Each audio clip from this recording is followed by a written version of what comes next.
trying to remember. I had a dream, I think, and no, that wasn't it. It was something goofy that happened. Anyway, that's my story.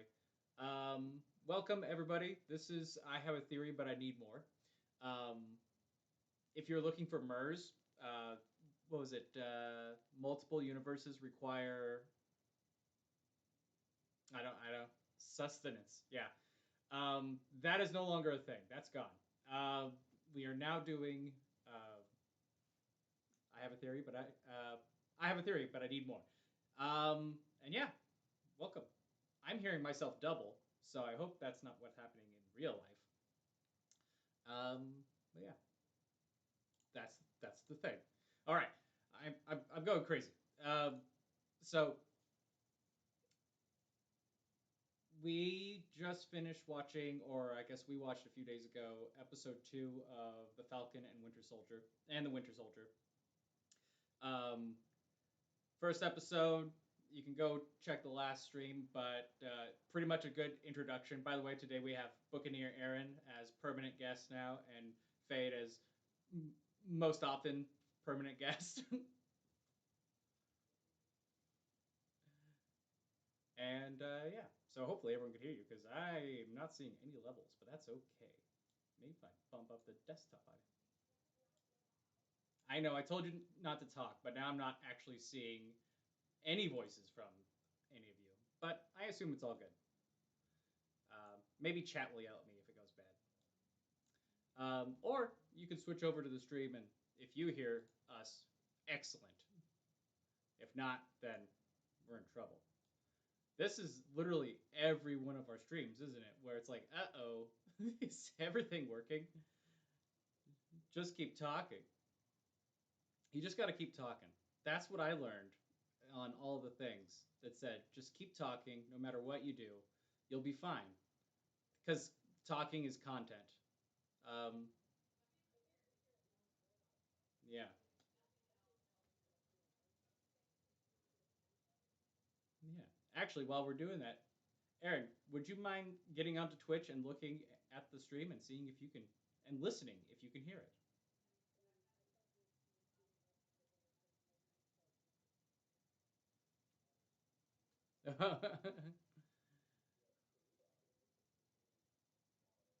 Okay.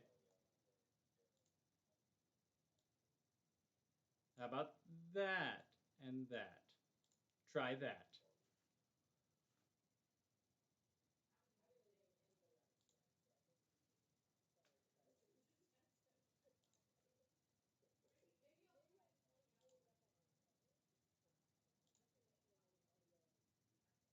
Oh man.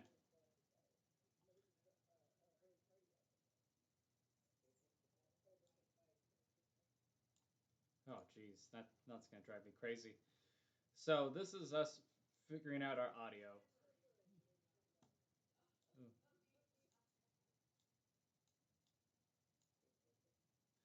This is our stream where we figure out the audio issues, and I'm loving it. That is so wild. That is wild. All right. True. True. True. That is great. You know what? That's what I want. That was always what I wanted. This is perfect. Well, we'll be right back.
What?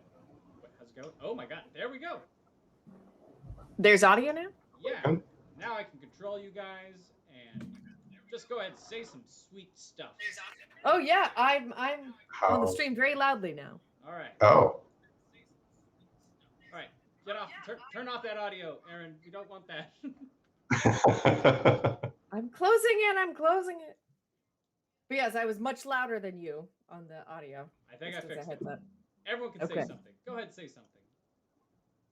Man, things. I'm surprised this is the first time I'm using this webcam mic, and I'm surprised how well it's picking me up so far, which is nice.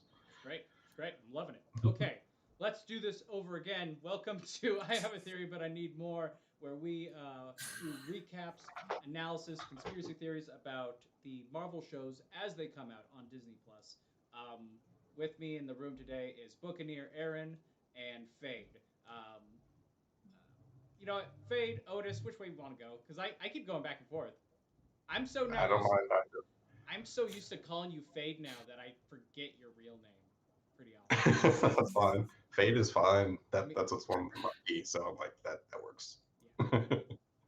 Um, Buccaneer Aaron, you're always Aaron.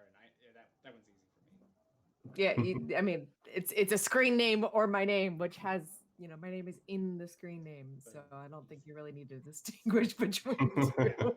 I think people know who you're talking about when you say Aaron, regardless if the Buccaneer is attached. So gonna jump right in. So last week, again, if you're interested, go check out the stream from last week, or go on youtube.com/questingluke where they're posted. We discussed. It was just a good entrance to everybody. Otis, you weren't there. That's why I'm covered going into this in case there's anything you wanted to add. But you know what? This reminded me this episode and the last episode remind me of something that you brought up with WandaVision when they did the Modern Family episode, where it was the first time that they recognized people need therapy. And this show has all been so far about therapy. I think it's just kind of hilarious, besides all the fun action. So, going into this episode, we're thrown right into meeting the new Captain America, John Walker, not John Walker. Is it John Walker? I'm already forgetting. John Walker, generic white guy with blue eyes. Who is in the comic books is U.S. agent, and he begins as Super Okay. Secret. Yeah. So everyone remembers that. Sure. Yes, I totally remember this from not reading the comics. Yeah. Doesn't he also become a West Coast Avenger at some point? Yeah, I actually had the issue where he quit. I might still have it somewhere because there's this. I said it last stream. There's this great issue called it's West Coast Avengers disbanded and has a big disbanded printed on it. And it's literally all the West Coast Avengers, or most of them, quitting, putting down their ID cards, but no one told Wonder Man. So at the end of the issue, there's just two pages of Wonder Man man, I'm back. Where is everybody? What's going on? And no one told him that. Oh, we disbanded. No one told you. Anyway, besides that, I'm hearing myself in double, and I don't know why, but that's okay. You're probably hearing. Are you hearing yourself in double faintly? Yeah. That's probably my mic picking you up. Sorry, I can't help that. I can hear you double too, but yeah, all right. Interesting. But very faintly because you're in the other room. Oh, it could be that too. Not from your headphones, from literally the same apartment. Got it. Okay. Yeah, I have a microphone that's going to pick up audio. Okay. We don't have to get into the whole thing. So, we're introduced to Captain America and Battlestar. Right from the get-go, I'm going to go to you, Otis. I think for a lot of people who don't read the comics, this is their introduction to this character. Right from the get-go, people are going to be comparing him to our old Captain America, Steve Rogers. What are the major differences people should know before, when thinking about this character? About U.S. Agent or? About U.S. Agent. Yeah, as far as I know, he's just a dude. Like, I'm not really too familiar with him, but like he's just a guy who kind of took up the mantle and like is a representation of like the man. Like he's very hardcore government, like by the book. Like even more than Steve Rogers was like, I have an ethos, but this guy is just like a tool of the man, as far as I know. But and that's definitely the vibe that they were kind of laying down. Like this episode too is just like, yeah, I'm working for the government. Don't get in my way. But we're friends, or are we? We're That kind of buddies. stuff. We're good. We're all good. So long as so long as you don't prevent me from doing what I want to do. It'll be fine. Yeah. Well, I think that this this episode played very early on when they gave you a big introduction of him, not just showing how all-American football star he is, but he is specifically from our generation, and I mean us in particular. Like he's an anti. He fought like he was part of anti-terrorist units. He looks everything about him sounds like a guy who was in a forever war. hmm And so it's like it's basically the soldier that we're expecting to come back home who has yet to not have a break. He's, if anything, more like Winter Soldier than I think people are giving him credit for, um, because this is a guy who only does missions. Like he's only comfortable when he's doing a job, and Yeah. I think that's going to be the scary thing going forward. Is that this is a guy who doesn't stop working, has never stopped working, and um, he. Whoop! I just lost Otis. There you are. Now you're back. You're good. Yeah, you're fine. Okay. There we go. I never went anywhere. It's okay. And so we're getting this guy who we can already see a kind of a bad edge on, mainly because he is like us. Basically we're seeing the two different eras. We had old 1940s, um, black and white, nothing's gray. Let's go fight the Nazis and defeat Hydra. And now we're dealing with someone who like is just dealing with insurgents, just dealing with terrorist organizations, which there's a lot of civilian victims involved uh, from both sides of that, and it just gets gray. The methods we use are gray. There's not a positive spin on any of it. Um, that's the feeling I got. What do you think, Aaron, about the introduction of the new Captain America?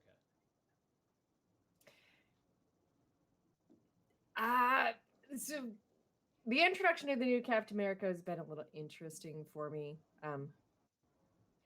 I think that they, in the last episode, we just got to see the new Captain America, right? In this episode, we got to kind of know him a little bit. And I think in that first scene, they did a good job of trying to humanize him, and like he's trying to do his best, and he's reliving the old days in high school, and he's freaking out and stuff, and so they're trying to make you feel for him. But then from then on throughout the episode, he's just an ass. Like he's just a complete ass. Yep. Is he an ass? I mean, like, yes. Well, I think that he's towing the company line. Like he's U.S. government. Yeah. He's doing what he believes is supposed to be the job he's there for. He has to be Captain America, and Captain America now does these things. But it's like he's putting on the face when he's in front of Falcon and Winter Soldier. When he's in front of Sam and Bucky, he is still putting on that face. He's still just trying to prove himself a little bit too much, and he's a little in their face. And then when he breaks them out of prison, he's like, I'm the reason you're out, guys. He's just an ass. Mm-hmm. I think he's I think you hit. Sorry, go ahead. Oh yeah, I was going to say you hit it on the head, like saying like he's working as Captain America, but he's not. That's not like him. You can feel it. Like he feels like he has his strings being pulled, like constantly, and he's trying to, further some sort of agenda that we don't really know about so far. Well, I think that's the thing. He's not going to care what the agenda is. He sounds like if Captain America was for the Sokovian Accords. Yeah, exactly. Yeah. Which, you know, if Steve Rogers comes back, that'll be a funny thing if they do that. If they like, they have to, but they'll we're gonna see a new West Coast Avengers, and this is why they disband. Getting back to the Accords again. Um, and then there was a funny thing about his whole intro. Reminded me of Tony Stark in Iron Man 2. Um, uh, cause in the beginning of Iron Man 2, he has like the Stark Expo, and there's the dancers, and there's the fanfare, and all this. So they are Mhm.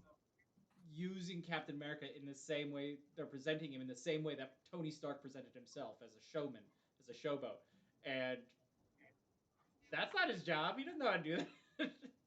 so It's true. so it's weird seeing like where Captain America was just like shows up and was like a known thing. USO shows, obviously. He's in the history books. Um, but he never sold himself. He just did it. Well, actually, if I may push up my glasses, the his like Good Morning America like part was a remix of his stage show in the Captain America movie. Mm. Like the same thing. They were playing the same thing. So that was like kind of analogous, I think, to Oh. his early years as Captain America, Steve Rogers. And so like, he's being on stage and they're just putting him in front and be like, yeah, be the face of America again and that kind of stuff. Yeah. So there was that like bit where like, Steve Rogers also had to kind of go through the motions and like, be like a kind of a propaganda tool at the same time. Yeah. Yeah, and I think like I definitely picked up on that. Like he's definitely trying to be the persona and go through those motions and everything. But where Steve, you could see he really didn't like it. He didn't like that he was being used for propaganda, and he didn't want to have that. And he had kind of thought on his own. I don't get that impression from John. I feel like John, at least the impression that they're giving is that he just wants to be that face for those people. He wants to live up to that like expectation and be the vision of what people see Captain America as. But he really is that I'm going to follow orders. I'm going to do what I'm told. This is what the government wants me to do. I'm going to, I'm going to push the government's agenda and this is what I'm supposed to do. But he doesn't like, he's not really thinking for himself, or at least it doesn't seem that way. Yeah. Mhm. All right. We'll move on. We'll get into more beats later. But we get now to Bucky, who in the last episode is we're seeing his therapy. We're seeing his whole baggage he's taking with him, and it's so weird, like seeing him in a tiny apartment with no furniture. It's like, way to make it more depressing, bro. You expected him to not try to make it more depressing? It's I don't Bucky. know. It's not. There's not even a punching bag. There's not even like a Bowflex in there or something like that. Like, No, he's gonna punch himself emotionally. yeah. Mhm. I'm an emotional punching bag for myself. He's got like that emo, brooding sort of persona going on for him. Mhm. I'd wear. He doesn't need anything else to punch. He's just gonna tear himself down. I'd wear my emotions on my sleeve if I still had an arm. As he tears the sleeve off the jacket to jump out of the Yeah, plane. of course. Like, dude, just like roll it up or something. Like, Well, I mean, I get it. Like he was trying to get the flexibility, but it just seems so like I've got a metal arm. Look at my metal arm. yeah. It's ridiculous. He was also kind of like channeling Brad Pitt a little bit. I felt like late '90s Brad Pitt. But, Yes. like it was kind of like just like it's like I could just see that there. I couldn't shake it. Yeah, now that you've said that, I don't think I'm gonna be able to get it out of my head. I'm trying to think of. I don't see a lot of late '90s Brad Pitt. I see a lot of. I don't have a thing for it yet. You guys might be seeing late '90s Brad Pitt, and I get it with the hair and his look, but like his demeanor is like, nah, there's something else here. Who else was like this? Anyway, I think this is setting up for later episodes. The first episode was so kind of slow and centralized and big on kind of showing us where our two main characters are coming from. And this episode was globetrotting, was action adventure, and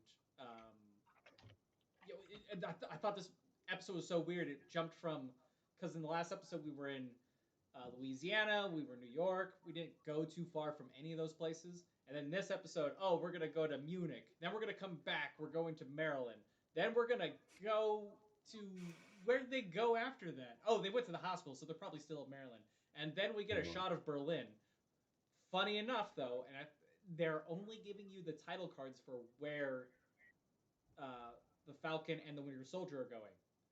Because when they give you the shot of Berlin, there's no title card. It doesn't say Berlin or time. It just shows you Berlin.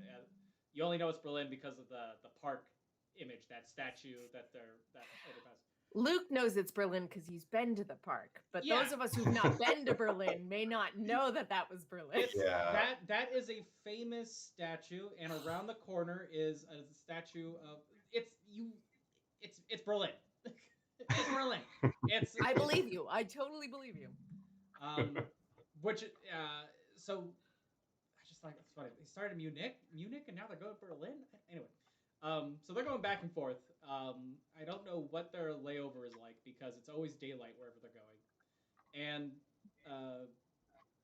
we see them go on their first mission. They encounter Captain America and Battlestar, which it wasn't until rewatching a bit that we did before we jumped on that I noticed, like, okay, Battlestar's outfit is in the same, like, shape. Like, you can see the star on his chest and some of the colors. But I was like, come on, give him the, like, really gaudy white pants and stuff and the blue cincher corset. Come on, what are we doing? He's Battlestar! I never really knew Battlestar was a character until this episode, and I was like, oh, okay. Neat. He said Battlestar, and my first thought was Galactica, so... Yeah. I was expecting, like, a Galactica joke to show up in there, but it didn't happen. And I was trying to remember if Battlestar was, like, one of Bucky's old names at some point, because I was trying to figure out why Bucky got super offended. So that's something I have to go look back up in the shows or the comics. I only remember Battlestar because there was, you'd get those issues where basically everyone who's Captain America themed shows up in one issue. So and so it's like, oh yeah, that guy, that's Battlestar. He's a nobody. No one cares. He's Battlestar. I don't know. And this is our first like confrontation with the characters. I don't think there's too much revealed. I mean, we kind of already know going into this that they hate each other. Not just Falcon and Winter Soldier. I don't want to call it buddy cop anymore because they don't like each other. Because I was thinking this was but I feel like that's been a trope that's been done so many times too, where it's like they're paired together and they don't like each other. It's kind of like that whole genre.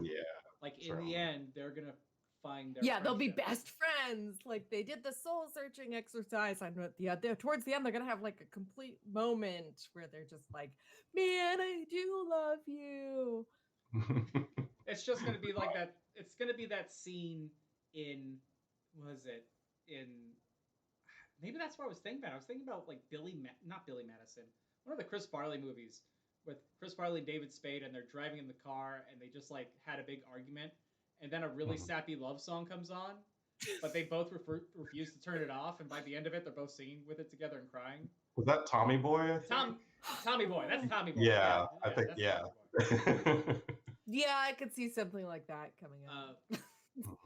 But we are also given in this exchange our first real fight with the Flag Smashers with the key Flag Smasher. They took Carl Munchausen, whatever his last name is, and turned him into Carly. So if you look up the original Flag Smasher, maybe I should bring up an image of him because he looks just like Space Ghost. It's great. We now have all these super soldiers.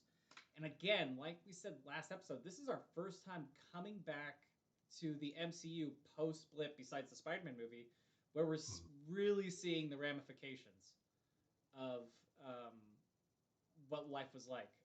She even has a line about how they saw what the world was like when people were gone. And yeah, I think even we see that in the last Avengers movie where Steve Rogers is seeing the benefits of not there being so little people. There's whales coming back to the New York Harbor. Um, there's room to grow. I don't know what the other things that come with having a lack of a population. Um, there was enough. I don't for anybody. know that I would say that Steve is like relishing in the benefits or anything. He was trying to coach people through something that was Yeah. difficult and trying to point it out, being like, everything's not shit. Look, here's this nice thing that's happening over here. Yeah. It's like the gratitude exercise, right? Like, I'm happy that I'm here and there's whales and there's like Yeah, it didn't seem like he was really buying it, but he was like, well, I gotta help at least this group of people get. yeah, through. he seemed upset himself about everything that was happening, but he's just trying to rein everything in and put things into perspective and be like, okay, there's nothing that we can do. We failed, but at least there's whales. The thing I'm trying to bring in the photo, but yeah, you know what? This is funny because man, we've been getting a lot of like what is it? We've just been getting lots of therapy episodes, haven't we? Like, Yeah. now that I think about it. Anyway, I thought the actual session in this episode was like a little weird and kind of like jarring at first because it was like, how does she have that much authority over both of them? Like, which kind of weirded me out. But at the same time, I was like, okay, I mean, I guess they have papers to sign and all that sort of stuff too, and they realize why they were there. They're just trying to get out. So like, I kind of get it, but it seemed a little weird. It did seem a little weird. It seemed like she was trying to force things. And I don't know. I think the therapy episodes that we've seen in general have felt like Bucky's been completely disengaged, or in this one, they just both weren't into it. And so I don't know that it's actually putting therapy in the light that therapy should be in, because therapy really is a good thing. Well, I didn't mean that. I just meant like, I mean, at the end of what I meant is that the Marvel movies have been moving.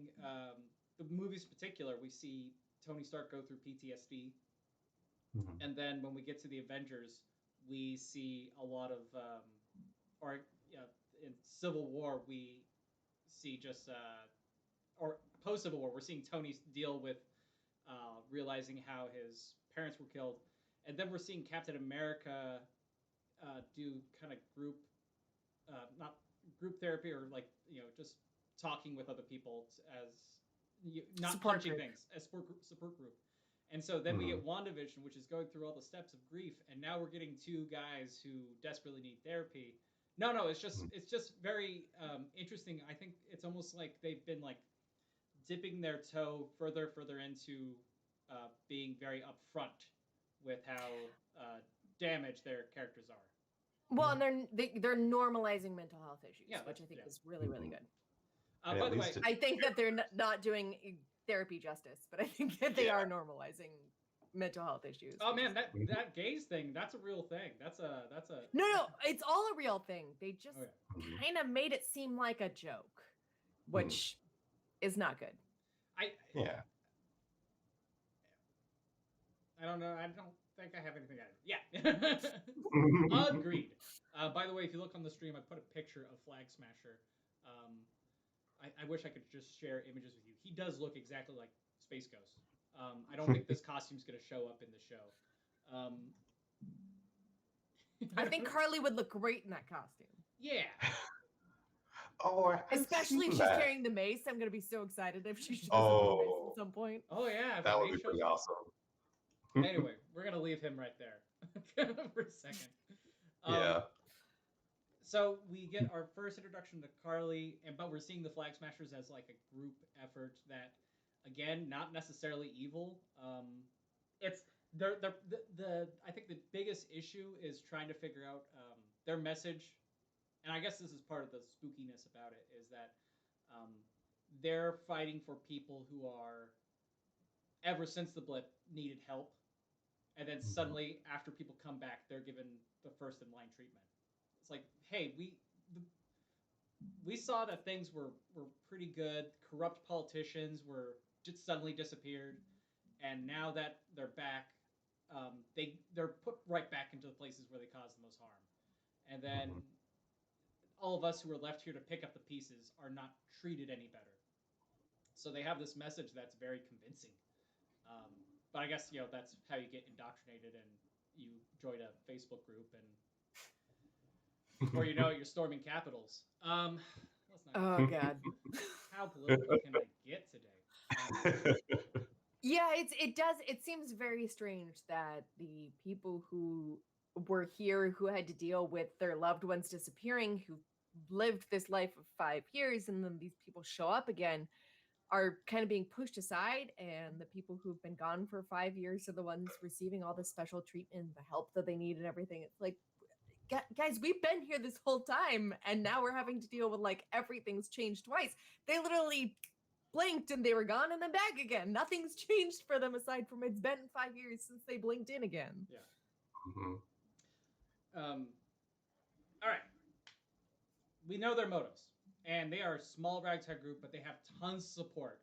They're moving underground. We're kind of getting that, like, they're being treated like the people's hero. And I mean, the whole idea of unified people without borders sounds really appealing. Flag Smasher just seems silly, though. I think there's a lot of we pledge allegiance. There's actually he has his own private pledge allegiance. I think, yeah, I'm seeing it right now. It says we pledge allegiance to no flag. That's it.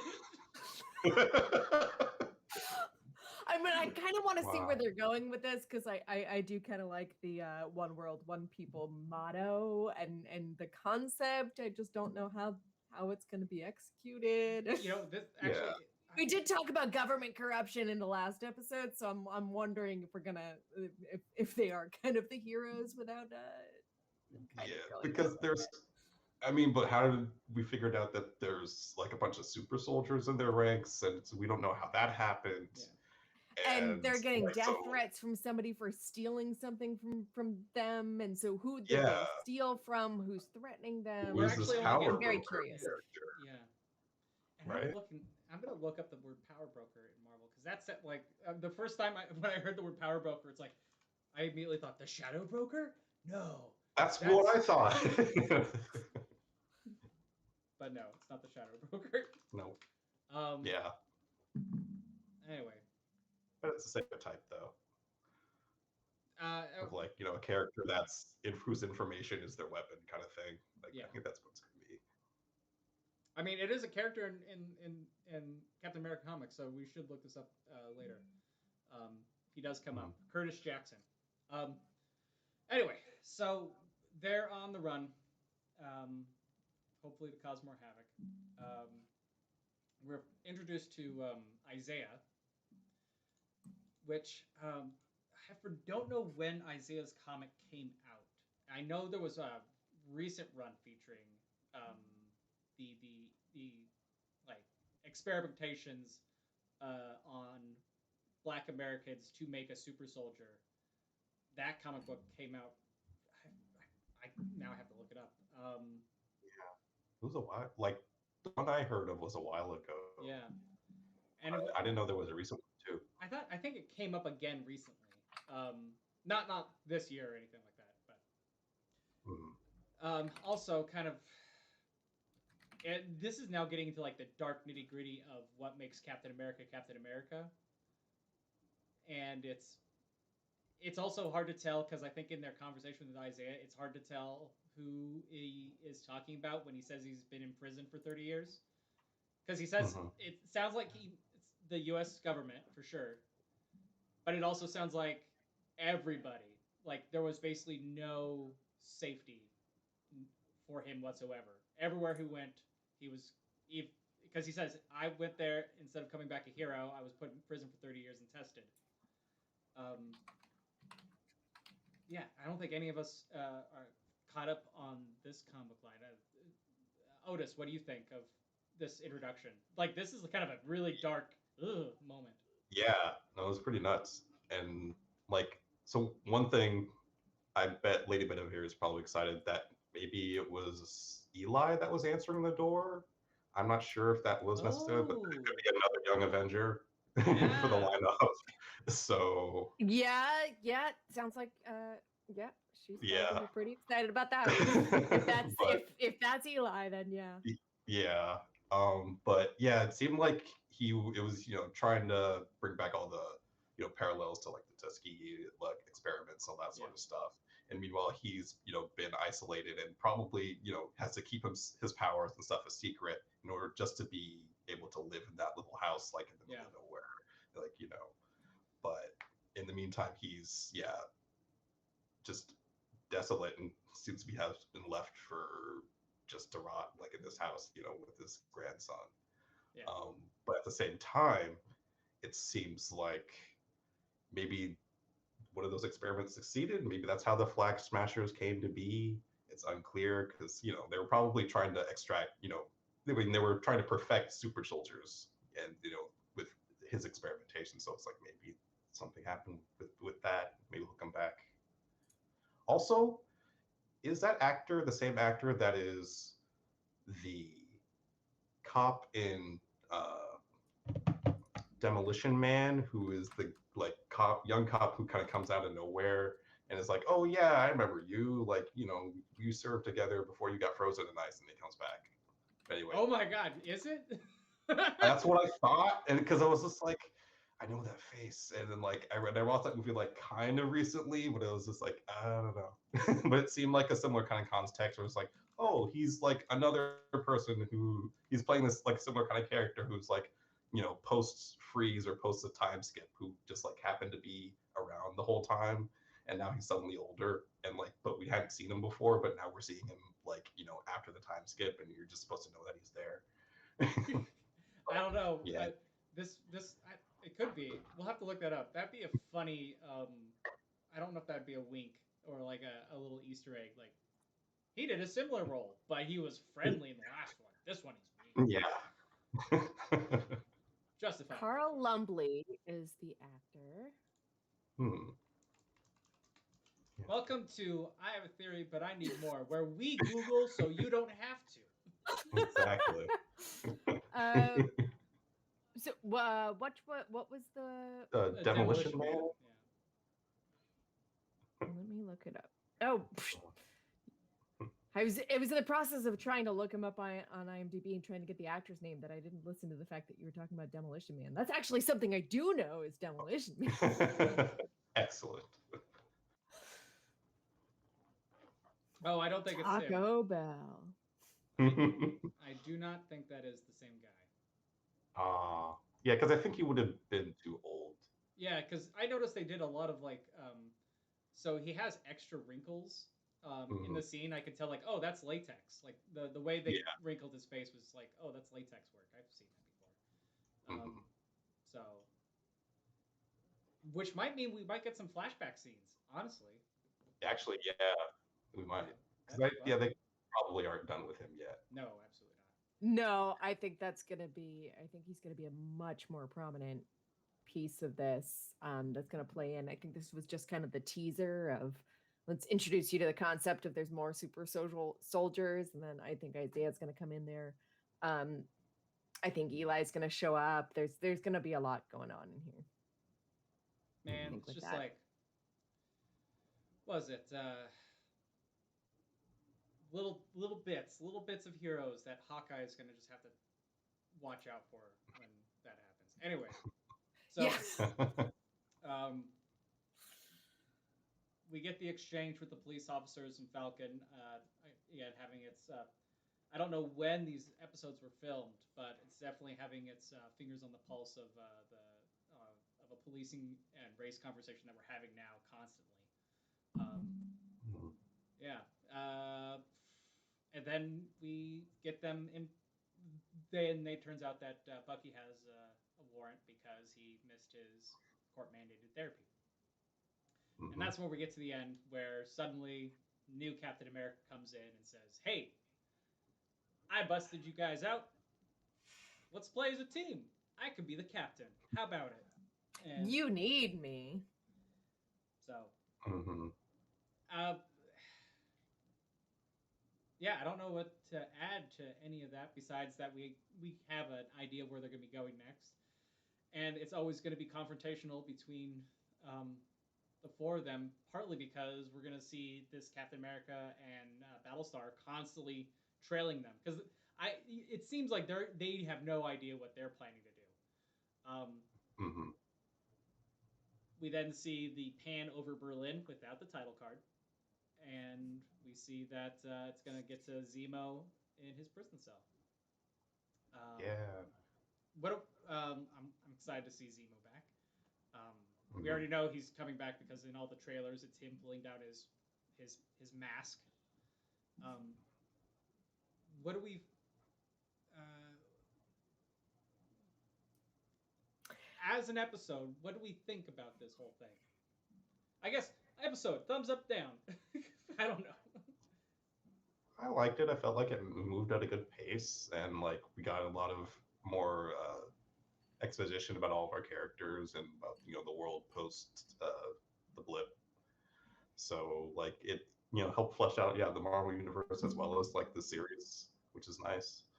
Um, I enjoyed the banter between the two main characters and stuff. It was just like it was very like kind of buddy cop-ish, but it was just like I enjoyed it. It was fine. Um, I felt like I was kind of Bucky's power set is kind of different than I expect. I was not expecting him to jump out of the plane and be fine. Like I felt like that was kind of outside of his power set, but I was like, whatever. Okay, sure. I'll but that's just me that maybe. so this actually brings up something, and I don't know if I talked about it with you, Aaron, about like I have my soapbox conspiracy theory, but we can tell right away they say that the new Captain America never had a super serum. He's just an average guy who's really good at being average. He's premier. He's top level white, blue eyed, blonde American. Oh man, yeah, yeah. But so with that in mind, really good at being average. I like that or description. That's perfect. I guess really good at being. He's definitely like super athletic and all this stuff. No, really good at being average, but praised for being that person. I think that is just kind of that is a perfect description of John Walker right there. But knowing that, we also know like just from watching all the movies with Falcon that Sam is just as agile, just as on his toes. Um, so when eventually he picks up the shield, because I'm gonna assume he's gonna pick up the shield at some point. Um, is it just gonna be as easy for him as it was for Walker, or is there something secret? Is there something that Walker has an edge that is yet to be talked about that no one's mentioning? If it's something that's in the shadow that we're not being seen. I'm hoping what they do is Sam picks up the shield and then everyone starts to recognize just how badass Sam is and starts to realize he's been doing all of this crazy, ridiculous stuff and going above and beyond without that shield. And you just gave him the shield. And he's so much more of a hero than this new Captain America was. Well, I don't know that they're actually going to go there, but that's what I want to see happen. I have a feeling it's gonna be like he's probably not gonna get the shield till maybe like the last episode or two. Yeah. And then like there's gonna be like that, the moment where it's like, well, I got it, but there's still gonna be like this uphill battle of like nationwide support, and like being like because now he's gonna have to fill those same spots that John Walker's doing already, and that's gonna be a whole other thing that he probably doesn't want to do. I don't. He seems to be reluctant to want to do that too. So like that's going to be a whole other thing. So yeah. I guess what I'm getting from both of you is that it's going to be less about whether or not someone's a super soldier or whether or not there's like the serum. It's going to be more about the discussion about who is Captain America. Is it the person who's unwilling, not unwilling, but apprehensive about taking a mantle because they're worried that they would tarnish it, as opposed to someone who's like, oh, it's a job. This is a tool, not you call it a symbol, I call it a tool. Mhm. You're talking about emotions, I'm talking propaganda. Um, and I think that's going to be the interesting thing going when we, when we talk about the flag smashers. The flag smashers do have an propaganda thing, but the small group of people honestly believe in their message, and they are dealing with it, and they're on the front lines. Walker, just tell me where to go. Tell me what babies to kiss. I'll do that. Yep. So I think the flag smashers are going. It's going to get much more complex. They're not just a straight villain. I think. no, yeah. Like I really don't think that they are. I think that wherever they're receiving their threats from is going to be the actual villain, and they're kind of like that anti-hero group sort of thing Mhm. going on. They're Yeah. doing the kind of uncomfortable sort of stuff to kind of push the agenda and open people's eyes to what's really going on. So I'm curious to see where that leads. Just a little bit of backtrack, I guess. Luke, I know one of your biggest pet peeves about the Winter Soldier movie is that in the movie, kind of like every single time you have this inkling of like, oh, there's a mystery, it's answered in the next scene. And I felt that they kind of did that with this episode in some respects, because they kind of tease at the super soldiers in the last episode with Flag Smasher, where he's just too strong, and then immediately they're super soldiers. Like they answer exactly what that is, and I'm wondering if that's going to continue to be a trope. Yeah, I don't feel that right away. Partly because we had a whole episode of just wait and see. Because I think in the last episode we had pegged that one person was the leader, and I think we're going into this one seeing that it's not one person's the leader. They are a group of people. Um, I think when someone says we call you Robin Hood, I think it's more indicative less of like a Robin Hood character of like you all are the one man. Um, but wait, I there's get that, yeah. but I feel like they're really talking to Curly when Oh yeah, like yeah, the guy is oh, really just talking to her and that's it. Yeah. Like they call you Robin Hood. Yeah. It's kind of, I interpret that as the singular, not as the multiple you. But Mhm.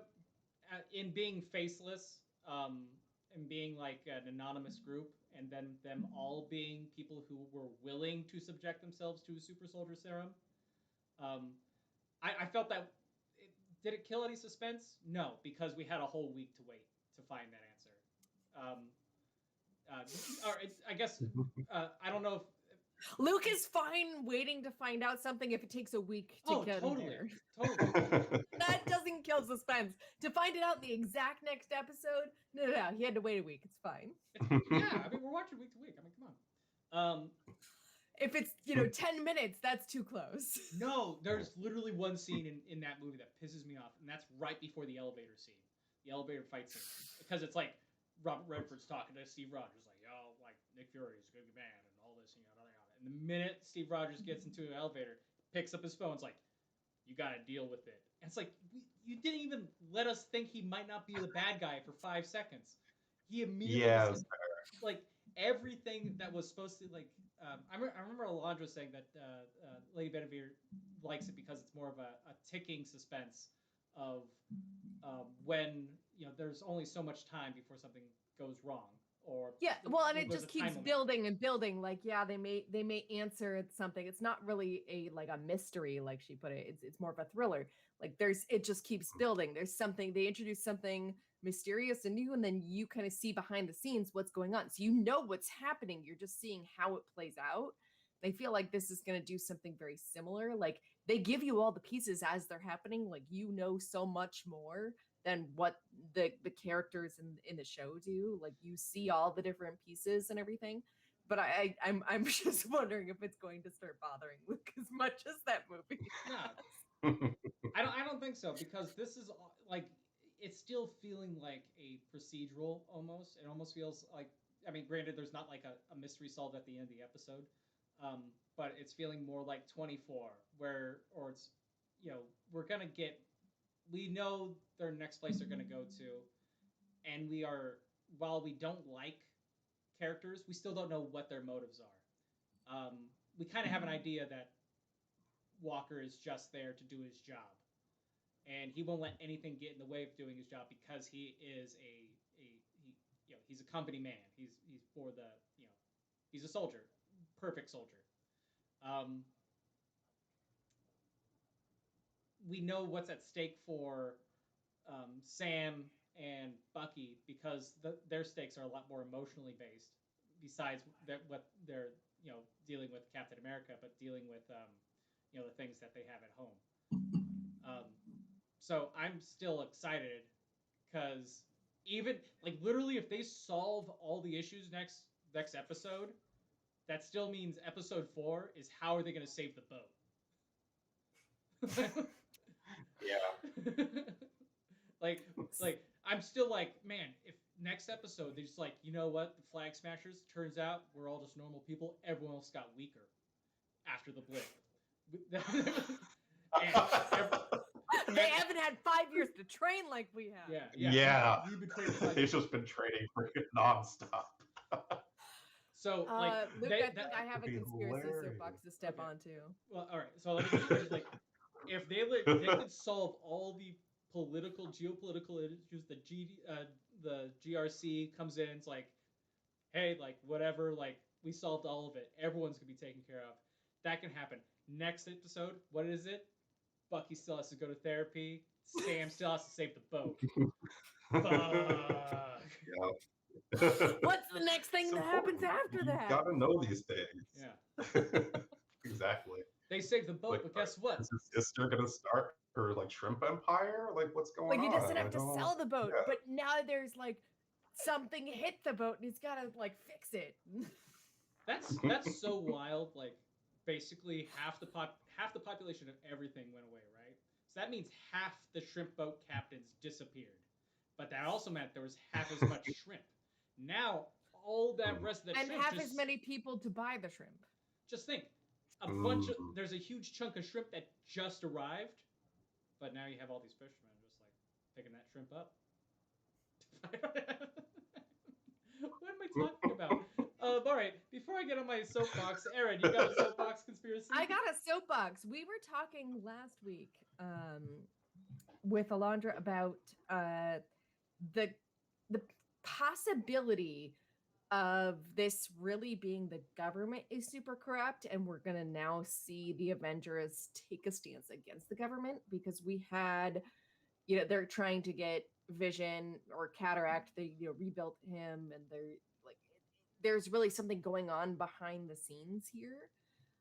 So I'm wondering actually if we're going to see our new Captain America, John Walker, come up against something where he actually has to decide if falling in line and following government orders is really the way to go, or are we going to see him step up? Yeah. Are we going to see him kind of step into the role of Captain America and Falcon truly becoming like a hero in his own right? And just, because everyone knows Falcon, apparently. We've learned this as we've been watching. Everyone calls out Falcon as he's walking by, if they recognize him. But are we going to see John Walker kind of come to terms with that, or are we going to see him become corrupt with the government that he is then, because it is the job? Yeah, that's definitely the question. I definitely feel like, I feel like we're gonna see a key moment with him where he's gonna have to like sacrifice somebody, or maybe throw like Falcon and the Winter Soldier under the bus or something like that in the name of the job. Like I think that's gonna happen. And then like he may or may not wrestle with that later on or something like that. But I feel like they're setting him up to like be like, well, that was a job, so that kind of stuff.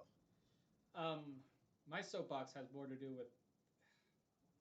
So, we're not given any end of credit scene. By the way, they finally mentioned Agent 13, Peggy, Carter. Names. Numbers. What's the name? What's her name? Oh my God, she's a SHIELD agent. not the old one, Which the new one. Sharon Carter. oh Sharon Carter. So they finally yeah. mentioned Sharon Carter in this Thank episode. you, Google. They mentioned Sharon Carter in this episode, and we know she's going to come up because she's in like promo materials and all this. She's basically become an enemy of the state. They kind of reference that like, oh yeah, like government has no go after she stole the shield back is what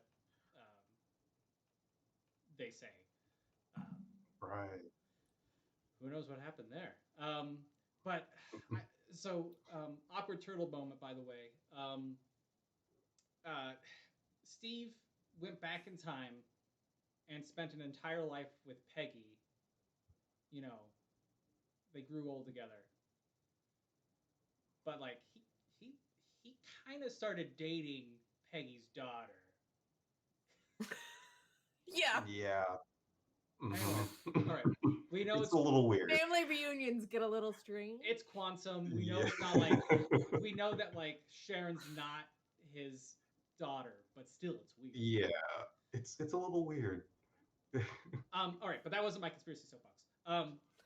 That's not. That's No, just leading up to the soapbox. Leading up. That's the step, the little stepping stool. To So get the to important soapbox. thing with mentioning Sharon was that we're not giving any end credit scenes so far. There's no post credit things I've seen, but the credit sequence is giving us a lot of hints for further down the line.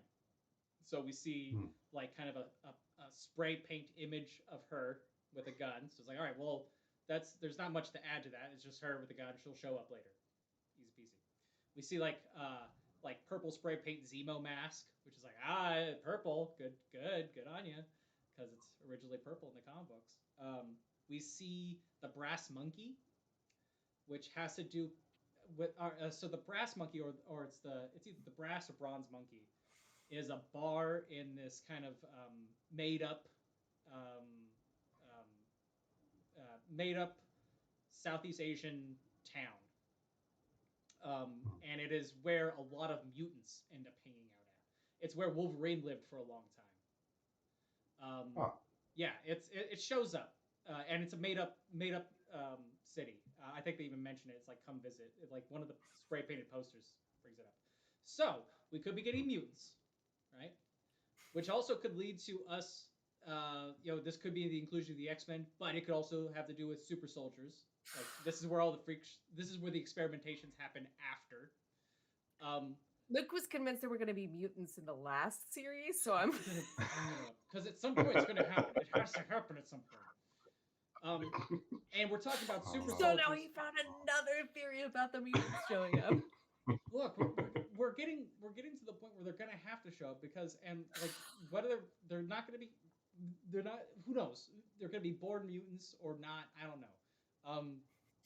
But we're also given an image of the GRC logo, which is a pyramid with an eye. So you see it spray painted, and it looks like an Illuminati symbol. I was just about to ask if it was Illuminati-esque. So, what I'm suggesting is that the Illuminati are making super soldier mutants outside of the U.S. lines, and that is how we're going to get mutants in the show. That's my little conspiracy. Are you sure the Illuminati just aren't they themselves mutants? Well, okay, here's where it gets deeper. In the comic books, the Illuminati is Tony Stark. It is Doctor Strange. It is some other people. I think Mr. Fantastic's in there. Why do they show up because they have to like put the Hulk in a spaceship and send him to a planet? But like the Illuminati are in the comic books and they are the heroes? What? Oh my god. Weren't we just saying that the government is corrupt? Do the heroes have to make their own shadow government to government the government? Oh my god. Government, a verb and a noun. They may get there, depending on which way. So you're telling me that you've made illegal super soldiers to fight the evil government that you are secretly governing? If they actually bring the Illuminati into it, that's going to be a trip. That's going to be, which could be a really interesting way to bring in the Young Avengers if the Illuminati, also becomes corrupt itself, and then they have to battle. Well, isn't that So the government's corrupt, the Illuminati, who are really the superheroes, all the Avengers, the Illuminati, they become corrupt, and then the Young Avengers have to come in and save everyone. That's just the Runaways. Yeah. We had that show already. It's on Hulu. I actually haven't watched that yet. Yeah. Nope. I've never seen it. I said no. All right. I don't know if it was good or not, but I said no because in all the promos they did not show Velociraptor. But now that it's all done, there is a dinosaur in it. So now. Now okay. Well, you can tell just how much I'm not a comic book nerd, by the way, because Luke starts talking about the brass monkey or whatever, and I'm like, Phantom of the Opera? Like, it's like the monkey clanging his cymbals right before the chandelier. I was thinking of the Beastie Boys. Yeah. Brass monkey. Yeah. So I want to close. Do you have a conspiracy, Otis, that you want to promote? Not particularly. I think I need a little bit more information about our power broker and mysterious government influence, and maybe the rebirth of Hydra. Maybe Xeno's got some other plans within plans. But my wacky pie in the sky theory is that the Flag Smashers are actually blood relatives of Steve Rogers, because we don't know what he did in that whole time during the blip. Maybe something happened. Maybe he was captured. Maybe I don't. I was like, maybe he just went and had a bunch of children around. It's like, no, it's probably not. But that could be an actual thing, and maybe that's why they were striking out too. It's because they're trying to either carry on. It's all Steve Rogers' kids. It's all Steve Rogers' kids. Someone picks up the original manuscript of Johnny Appleseed. I'm like, wait a minute, this looks like Steve. Just planting seeds all over America. There you go. By the way, was it last episode of Theory, or was it sometime in MERS where someone was talking about how great it was that we hadn't heard Hydra? Maybe we're done with Hydra now, and nope, completely out. That's thrown out the window. We've got Hydra's back in full force again. Well, could happen. I'm actually trying to think of when did the Hydra actually get? Hydra seemed to go completely away after Age of Ultron. And it's only been remnants of Hydra, because Zemo wasn't part of Hydra. He just knew all the Hydra stuff. Maybe Hydra's the Illuminati. Ooh. Well, I don't know. I have thoughts. Yeah, I don't know about that one. Maybe, man, I'm all right. So we have to finish up soon because I have to go to the bathroom. But I think we're doing you can see he's dancing. But anyway, I think I'm excited for the next episode. I think this is a great place to end with our conspiracy theories before they go off the rails completely. Okay, Otis, any socials you want to plug? I'm at Mugs Mahandra on Twitter and at Mahandra on Instagram. If you see Fade, that's my gaming handle. So, I'm around on the internet and all sorts of places. Aaron. I'm Buccaneer Aaron everywhere that you look for me. I'm just probably not there. Instagram's probably the thing I post to most often, but really just kind of hang out here with Luke every once in a while. And my name's Luke, Questing Luke. You can find Questing Luke on Instagram. You can find at Questing Luke at Questing_Luke on Twitter, which is occasionally I just post what my lunches are. On YouTube, go Questing Luke, where we'll be posting up the stream. Occasionally I'll play games. Lately I've just been working on my guns. I should be playing Valheim. No, working on these bad boys. Anyway, Valheim's got a bait. Yeah. Valheim's got an update. I'm still waiting for Valheim to get as big as these. I don't know what I'm talking about. He can't even touch his shoulders. Did you know that? He can't touch his shoulders. I heard. Yeah, I talk a lot about it. He says it every time I talk to him.